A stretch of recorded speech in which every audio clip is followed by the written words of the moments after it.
Alright, I've got to warn you right up front. Today's explainer is, well, it's uniquely chilling.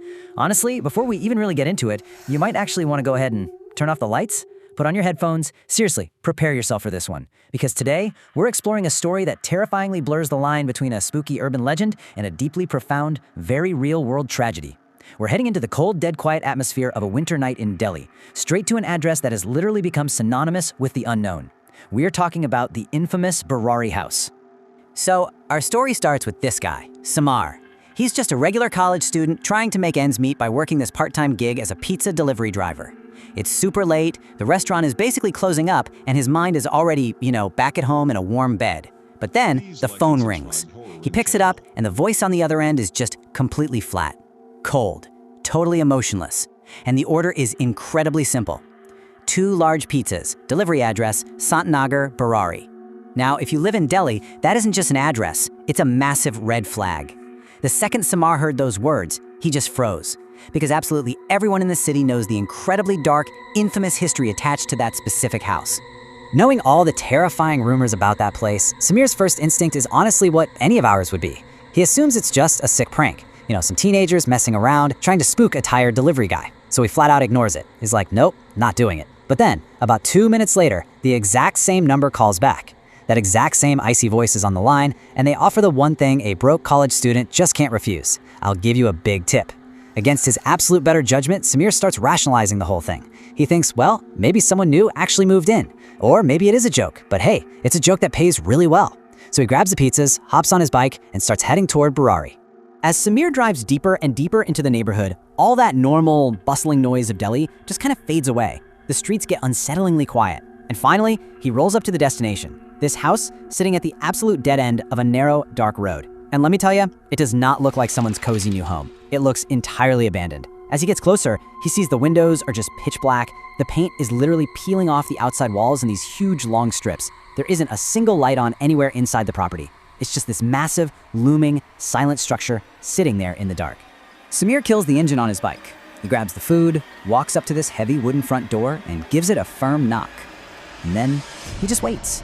He's standing out there in the freezing night air, just straining to listen. But there's absolutely nothing. No sound of footsteps coming down the hall. No muffled talking. Just total, heavy, suffocating silence. You know that specific kind of silence that's so quiet it actually makes your ears ring? Yeah, that kind. That creeping realization of just how isolated he is really starts to set in now. He is completely alone, at a dead end, at literally the most notorious address in the entire city. So he raises his hand and knocks again, a bit louder this time. He just wants to drop the food off, grab his cash, and get the heck out of there. But still, nothing. Absolutely nothing happens. At this point, he's seriously considering just leaving the pizzas on the top step and turning around. But right as he's thinking that, without any warning whatsoever, that heavy front door slowly creaks open. The thing is, nobody is pulling it from the inside. It just swings inward all by itself. Samir's heart is absolutely racing now. And as his eyes kind of adjust to the gloom of the hallway, he sees someone actually standing there in the doorway. It's a young boy dressed entirely in white clothes. But there is something horribly, horribly wrong here. The kid is staring directly at him, but his face has absolutely zero emotion on it. And his eyes, they just look strangely empty, almost like there's nothing at all behind them. Before Samir can even process what he's looking at, the boy suddenly turns and sprints back into the pitch black darkness of the house. Samir yells out, "Hey, wait!" and totally instinctively steps over the threshold. The literal second he walks inside, this unnatural, icy chill just sweeps right through the hallway. The air smells damp, almost rotten, and then he hears it. This super distinct, echoing sound of children laughing in the dark. He actually follows the sound, chasing those flashes of the boy's white clothes down this long, dark corridor. The kid disappears into a massive open hall, and Samir rushes in right behind him, and then, out of nowhere, bang! Every single door in the entire house violently slams shut at the exact same time. The sound is absolutely deafening. It literally shakes the entire building. Samir drops the pizzas in a breathless panic. He turns and runs back to the door he just came through, yanking on the handle with everything he's got, but it's locked tight. Every single door is locked tight. He is completely trapped. Now, he's just standing there, completely alone in this massive, freezing hall. It's so cold he can actually see his breath in the beam of his phone's flashlight. That heavy silence comes rushing back. And then, right behind his ear, a voice whispers, "You came." Samir's blood runs absolutely cold. He freezes, absolutely terrified to even move a muscle. But slowly, Agonizingly, he turns around to face whoever just spoke to him. And this brilliantly illustrates the sheer terror of what happens next, because it completely shatters his reality. Standing right there in the center of the room is an entire family, 11 people. But when he looks to the left, he sees this horrifying truth. They are dead. Pale blue skin, empty eyes, and these dark bruised marks all around their necks.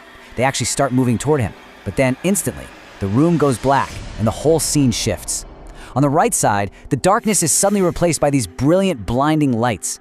The family is alive again. Now they're wearing black, gathered around this massive red symbol drawn right on the floor. They're performing this intense, hypnotic ritual, chanting in some language Samir doesn't recognize at all, and their voices are just growing louder and faster by the second. The chanting builds to this absolutely deafening crescendo. He can feel it vibrating in his chest. And then, in a fraction of a second, the whole vision just snaps. The bright lights vanish, the house is instantly plunged back into that freezing, damp darkness, and the family, they aren't performing a ritual anymore. They are just lying completely motionless on the floor, dead, exactly like he had seen them just moments before. Samir's mind completely breaks. This time, he doesn't freeze up. The front door is suddenly standing wide open, and he just runs for his life. He bursts out into the street, completely leaves the delivery behind, jumps onto his motorcycle, and just speeds away from that house as fast as the bike will go. His heart is literally hammering in his throat. But the horror isn't actually over yet, because as he's racing through the empty, winding streets of Delhi trying to get away, he makes the mistake of glancing down into his rearview mirrors. And every single time he looks, he sees them. The pale, bruised faces of that dead family are right there in the glass, just watching him, following him into the dark. Okay, let's dive into this. Samir's terrifying late-night delivery, that is a wildly gripping urban legend.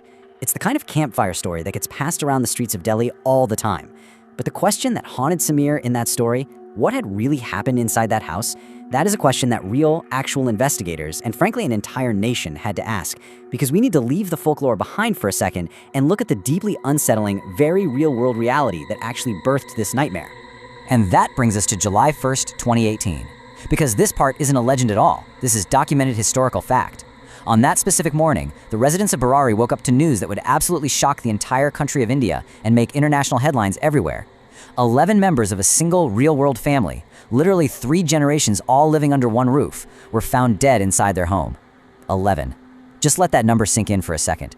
This was not some fictional haunting. It was a massive, entirely unprecedented loss of life that left law enforcement completely baffled. When the real police entered that Burari house, what they uncovered was deeply, deeply disturbing. Because those ghost stories we talked about, the ones with the rituals and the strange chants, they were actually rooted in real evidence found at the scene. So the crucial point is, investigators discovered these incredibly detailed journals that have been meticulously kept over the course of several years. They found ritual-like notes that perfectly, step-by-step, documented the exact manner in which the family members would eventually die. The house was full of evidence pointing to highly unusual, secretive psychological practices that this family had been doing entirely behind closed doors. They were quite literally following a strict set of instructions written down in those diaries. To this day, the Burari deaths remain one of the most heavily debated and analyzed mysteries in modern true crime. I mean, what actually causes an entire family of 11 to take actions like that? Was it a tragic, deeply misguided ritual that just went horribly wrong? Like, did they honestly believe they were going to survive it? Or was it a profound, terrifying case of mass psychological influence, a shared psychosis led by one single charismatic family member? The actual psychological mechanics of how 11 different people could all agree to this fate are still being studied by experts today. And honestly, that profound lack of a simple, comforting answer is exactly why the story of Samir the pizza guy even exists today. Because when human beings are faced with a tragedy that is so immense and so inexplicable, what do? We create mythology. The real-world trauma of the Burari deaths was just so heavy on that community that it birthed local legends. People in the neighborhood inevitably started whispering that the spirits of that house never truly left. All that real trauma transformed a physical, normal house into a monument of the macabre. And that's what leads to those rumors of late-night pizza orders and ghostly apparitions. So, we've explored the terrifying folklore and we've unpacked the truly devastating reality that inspired all of it. I think it really shows just how incredibly powerful the echo of a real tragedy can be, how it mutates into these urban legends that keep us all awake at night. But I want to leave you with one final thought, putting you right back in Samir's shoes for a second. Knowing the actual history, knowing the very real, tragic facts and the chilling legends that surround that specific street corner in Delhi, if your phone rang late at night and a cold voice offered you a massive tip to drive out to Sant Nagar Burari, would you accept the delivery? Thank you so much for joining me on this explainer. Keep questioning, keep learning, and I will see you guys next time. And if you enjoyed this story, subscribe to USA Horror 01 for more terrifying horror stories.